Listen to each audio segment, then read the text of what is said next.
violence and other kind of violence. Get away! I could be at work, at school, in my car, I can still get shot by the police. I can get shot anywhere. So it is what it is.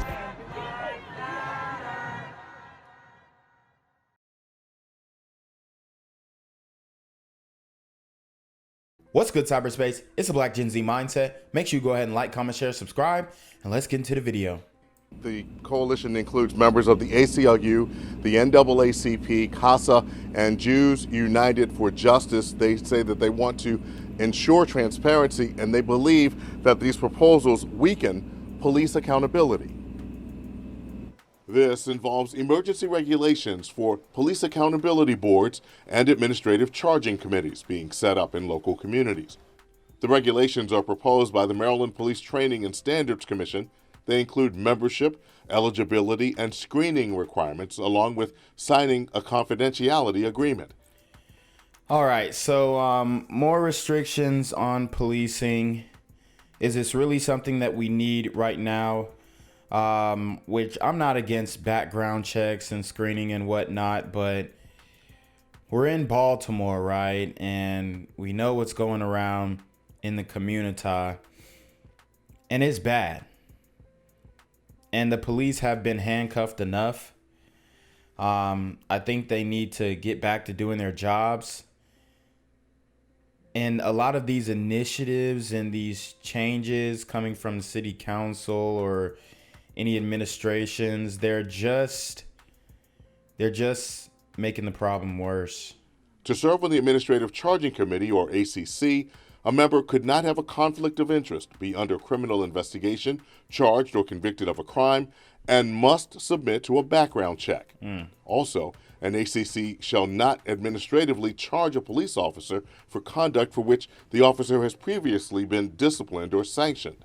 The organizations calling for a public hearing are demanding that charging power proposal and the others get tossed out.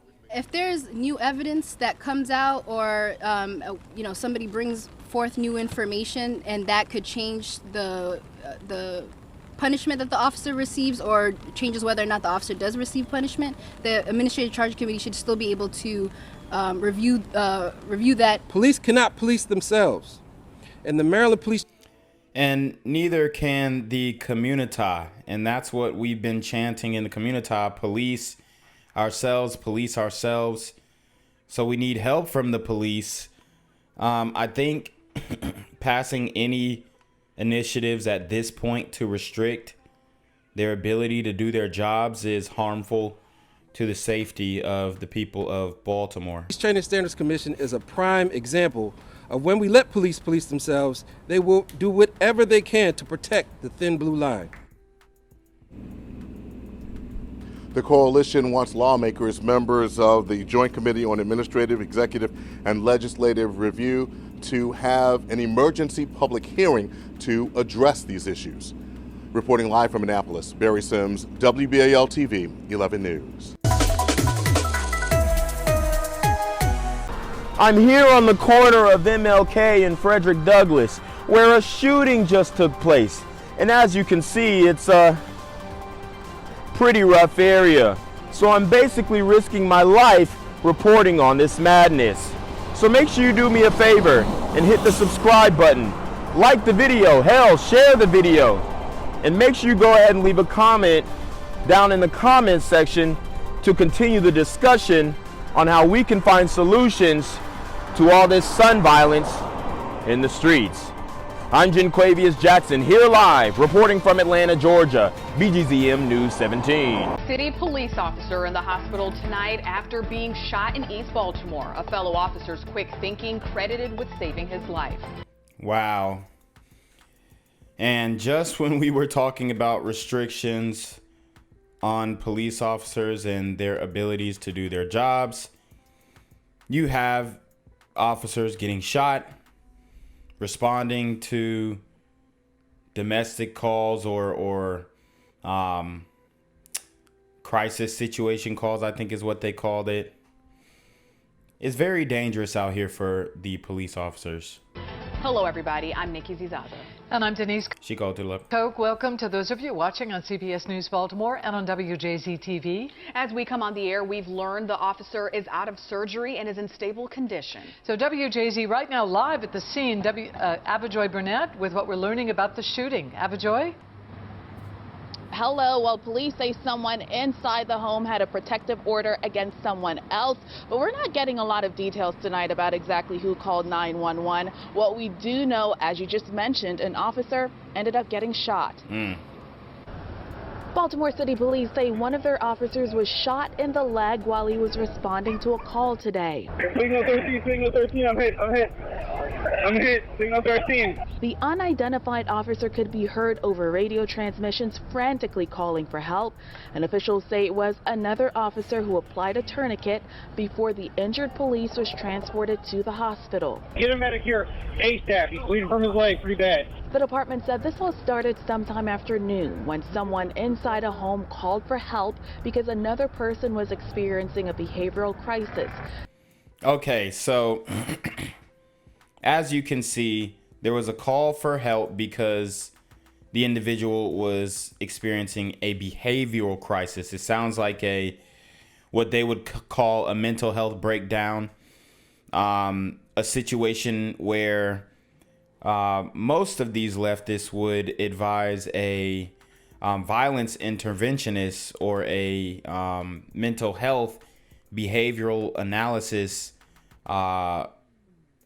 therapist pull up to the scene and resolve or try to calm this individual down. But see, these types of people, they are very violent, and these things can happen in the blink of an eye. So you see the officer responding and he immediately gets shot.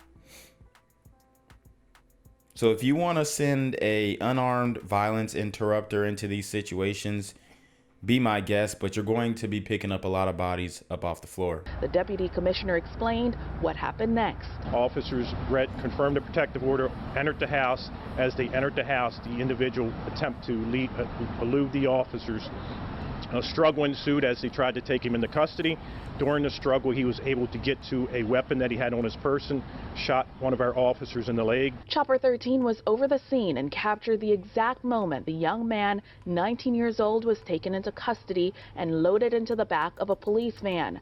The department said no charges have been filed at this time, and the 19-year-old is undergoing a psychiatric evaluation. The suspect was taken into custody without any officers firing any shots and without any injuries. The officers, another example of officers doing a fabulous job in a very dangerous situation with the individual with a weapon. And once again, that officer has non-life-threatening injuries. We've been told that an officer trainee was also here on the scene and applied a tourniquet, and that may have most likely helped to save the officer's life. Live at 5, Abijoy Burnett for WJZ. Good news from the police union. The officer is out of surgery and is in stable condition. Meanwhile, the suspect is 19 years old and undergoing a psychiatric evaluation. 19 years old, already shot an officer, and really was trying to catch a body. I mean, what else can we conclude in this situation? What caused this episode? How many people has he shot before, if he's so willing to shoot a police officer? Baltimore police quickly locked down the 1100 block of East Chase Street, then scrambled to transport the officer shot in the thigh themselves to Johns Hopkins Hospital. The second officer, who, by the way, is an officer who's in field training, applied the tourniquet and probably saved the officer's life. This happened just after 12 noon Friday, after police responded to a call about an individual in a behavioral crisis. Authorities say the unidentified 19-year-old hadn't taken his medication and allegedly broke into his mother's house. And why is he not identified yet? I mean, I know these things take time, but he just shot a cop. He's 19. He's of age. Y'all have him in custody, right? Put his identity out there. Police say the suspect also had a protective order against him. A struggle ensued as they tried to take him into custody. During the struggle, he was able to get to a weapon that he had on his person, shot one of our officers in the leg. Neighbors are relieved none of the officers returned fire. And he had a protective order against him. And you heard what they said. The neighbors are relieved that the officers didn't return fire. So they're not relieved that this officer is okay. They're relieved that he didn't shoot back at this super gremlin on demon time. A weapon that he had on his person, shot one of our officers in the leg. Neighbors are relieved none of the officers returned fire. It says a lot about, some progress. But maybe some progress. Oh my God. This is one of these old school brainwashed brothers. Like, bro, they hunting us, that we getting laid down in the street, bro. You literally live in Baltimore. Just look outside, man. Talking about some maybe. Come on, brother. But maybe people more aware than to just kill, shoot to kill after, shots been fired. I mean, that's what he deserved. It's either me or him at that point. But, he got away with shooting an officer. I mean, not necessarily got away with it, but, I mean, kind of. How long is he really going to be locked up? With this lenient sentencing, criminal justice reform initiative going on in all of these cities, how long is he really going to be locked up? Okay. And then how long after he gets out is he going to commit another violent crime? One neighbor describes the suspect as a nice young man who occasionally helped her, but she noticed some changes in his behavior. I know he was picked on in school, and so he stopped going to school. And after that, I'm telling you, these schools in the community, they brutal. All I seen was a nice young man as far as I was concerned until today. Police have not provided additional details about the suspect, the type of gun he had, nor charges he could face. Of course. Reporting from East Baltimore, David Collins, WBAL TV 11 News. Gang violence and other kind of violence. Get away! I could be at work, in school, in my car, and I can still get shot by the police. I can get shot anywhere. So it is what it is.